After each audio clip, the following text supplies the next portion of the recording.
Hello guys, kain po tayo. Dinner ko po ay noodles, tom yum noodles. So ayan po yung noodles niya. Ayan, bami po siya. Tapos may mung bean sprout. Tapos yan, may fish balls.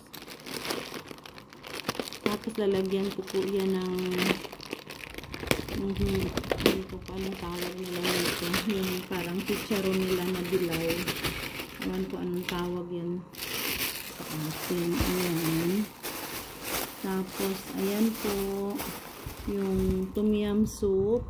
Yan, tom yum soup.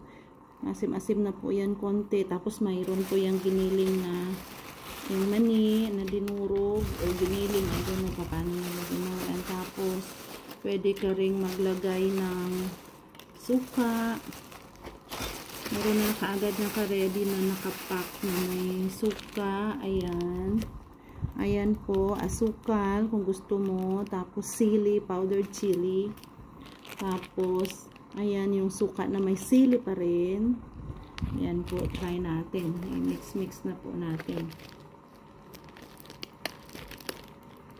So, ito po pag medyo malamig-lamig ang panahon. Ulan, ito po yung binibili ko for dinner or for lunch. Ayan. Kesa sa rice. Medyo less siyang kaysa sa rice. So, ayan. O, yan na. Sumama na yung mga mani niya. Ayan. Hindi po ito maanghang yung binili ko kasi ako na yung magtitimpla ng chili. Ayan. Nilagyan ko po ng chili powder na konti. Tapos, lagyan din ng suka na konti. Ayan.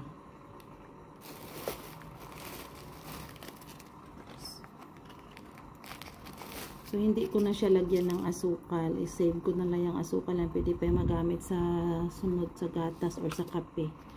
So, ayan po siya. Ito po yung noodles niya.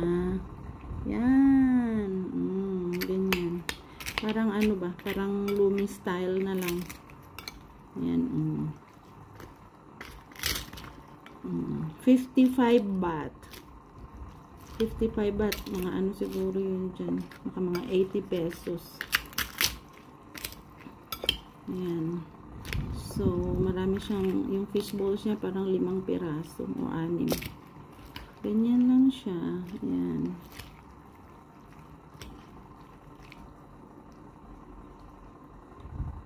Okay guys, bye-bye guys. Ingat kayo dyan sa Pinas, maulan.